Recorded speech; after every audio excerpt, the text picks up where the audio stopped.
Wait, I got to go back to this Rick Messina dude.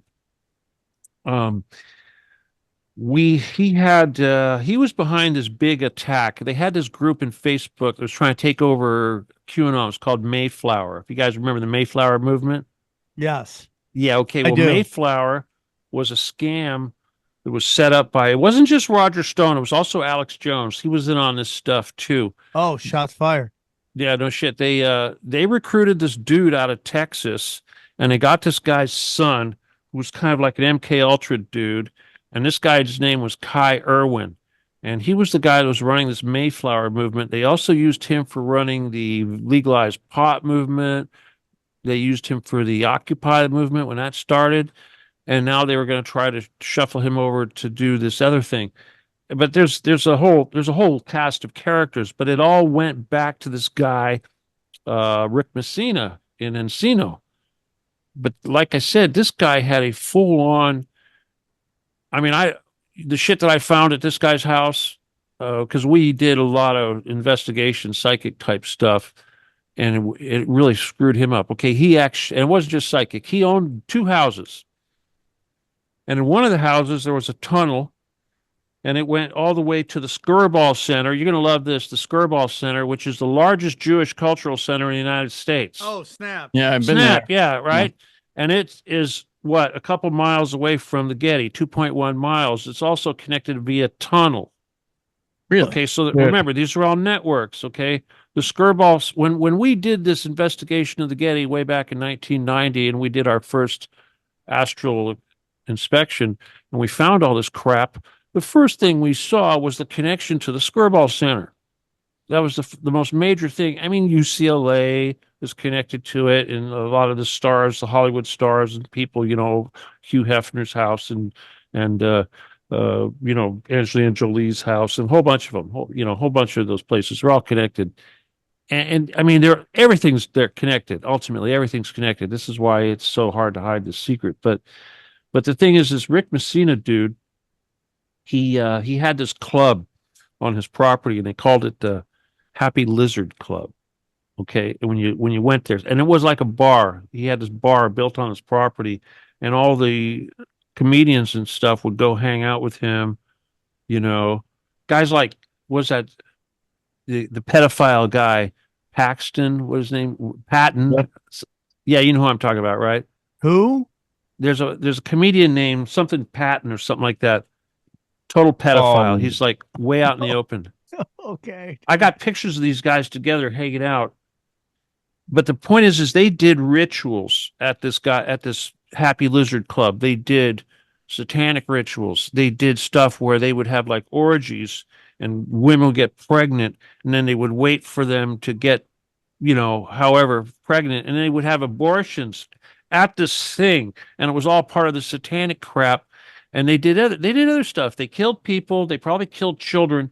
The dude ran a wiffle ball thing for kids. Seriously, on his property, he had a wiffle ball baseball thing on his property.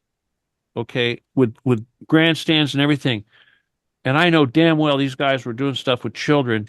And it's just like this one woman. She called me up from this house, and they were trying to drug her and kill her. And I got her on the phone and told her to run out in the middle of the street and start making a whole bunch of noise. And she did. They tried to drag her out back in the house, but she wouldn't go, so they let her go. I should um, tell you, her name's Terry Joyce. You've probably seen her out there. Okay. She says a lot of nasty things about me nowadays, but they almost got her.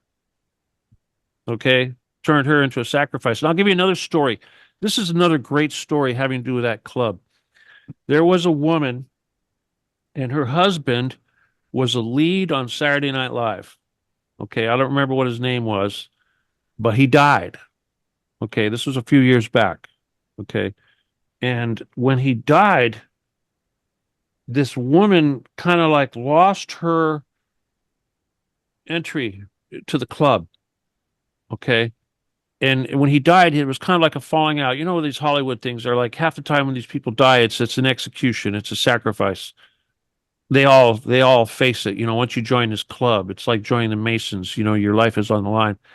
But anyway, when I first was meeting the trust fund manager, the Getty, when I first, actually, the first time I met this dude, he told us a story about some crazy person that drove a car up the fire road, and that's the only way you can get up to the place because it's you got to use a tram. But she drove up the fire road and tried to drive her car into the Getty, and she ended up on these steps. And when they caught her, she was screaming about needing to get into the bunker. But of course, the Getty guy said all kinds of craziness about what she was saying. He made it sound like she was some sort of a end of the world nut, but that's exactly what she was. But anyway, what happened was when she lost admittance to the club, she lost her connection to the underground. So this is what they do.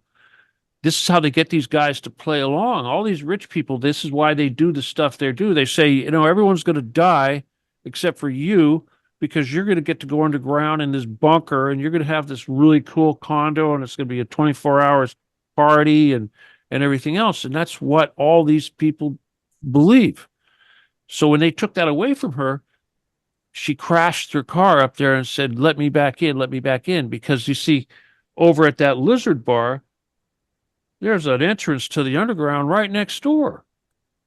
I mean, this is the thing. This is why they do what they do.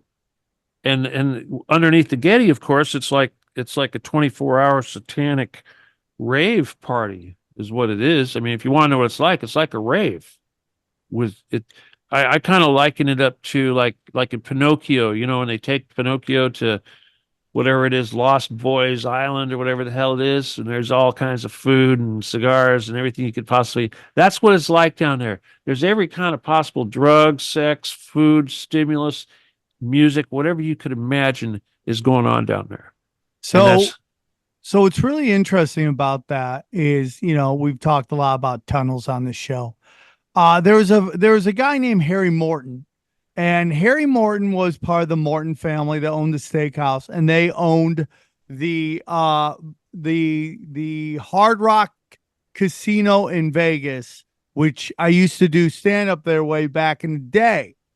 And it was the best time ever. And then they sold it, and this corporation came in and just drove the casino into the ground to the point that it basically got flipped to Virgin, and now a new casino, Hard Rock's being built on the Strip. Anyways, so I met Harry Morton a long time ago. First time I ever met somebody that rich, and he was a nice guy, but he never there was never a connect, right? You could never connect with the guy eye wise, and he was just kind of talking around you, not to you, but he was kind, you know. Well, he does an interview about in 2000, I'd say 2019, around in October. Wow, he's been gone 5 years. I can't believe that. He does an interview and he starts talking about how all of the major businesses, buildings in Hollywood on Sunset have underground connections, tunnels. Now, hand to God, I've worked at the Kime store forever. I've never seen anything like that. And regardless of what everybody says, I worked at the Standard. My first job was there as a valet. And I never saw anything like that. Not saying that there wasn't somewhere where it could be. I never saw those things. But the reason I bring that up is because he died literally a week after this interview came out. Like right out, he's like, yeah, there's tunnels on Sunset. Bang, he's gone. At a very young age, too. It's like super crazy. let me tell you about tunnels. Okay, here's the thing about these tunnels. When you go into them, half the time it just looks like some kind of basement type industrial steam pipes, whatever, And a lot of these old buildings, like you talk about in LA and every big city, even Pasadena, whatever, take it, any city that's like at least 100 years old, it's going to have this stuff. All the big buildings, like the police department, the court, the house, whatever, they're all going to be connected. A lot of this has to do with the old mafia stuff, they'd be running humans. When they say it was for prostitutes, that's code for human smuggling. It's the same exactly thing they do today. When they say it was for bootlegging, that's the same as saying it's for smuggling drugs. It's the same thing they do today. One of the big things I'm involved in right now is this big scam in California, from Sacramento up to Reno, which is gold country, El Dorado, Placer County, what have you. And there's some heavy, heavy, heavy stuff going on there, billion dollar stuff going on there right now. And again, this is mafia, Mason, uh, land speculation. But back to these tunnels. The old buildings are going to have brick. A lot of them nowadays, you go under in their basements, you're going to might see a bricked off door going somewhere. That's a tunnel. And trust me, these things go from hell all the way from the edge of LA all the way out to Riverside, the mountains, everything down to the coast, the entire everything you see, all that concrete, there's tunnels under all that stuff. And there's tunnels under the tunnels and tunnels under the tunnels and tunnels under those tunnels.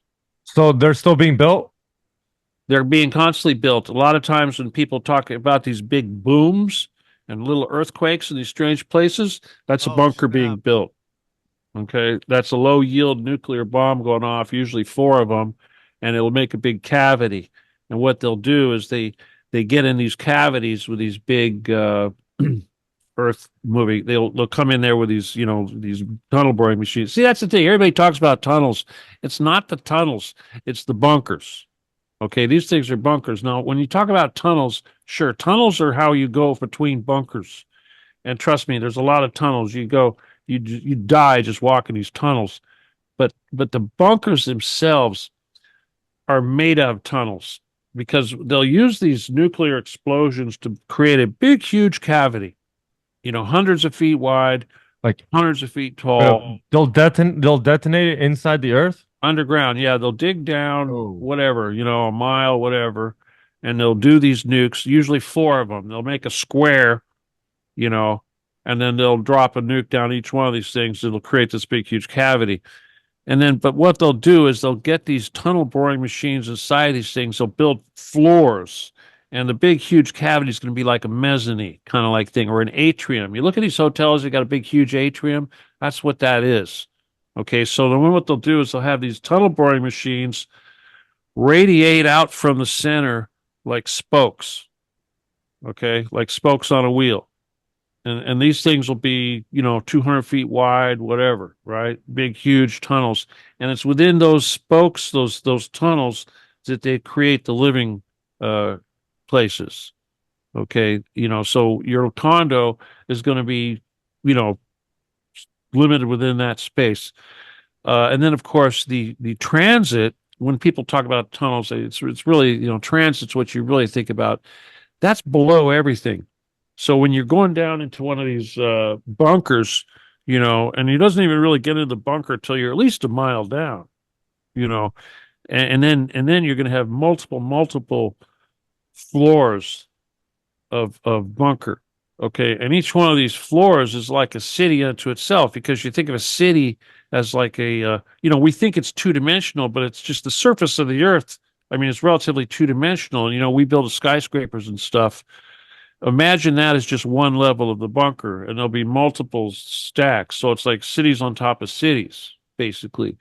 Anyway, when you get to the very bottom of that, well, not the very bottom, but when you get to almost the very bottom, that's when you get into the tubes. They're just going crisscrossing all over the different places. So you want to go to Catalina Island, you want to go to New York, you want to go to Australia, whatever, Hawaii, you jump on a tube. And then below that is where they have the really wicked stuff. Okay.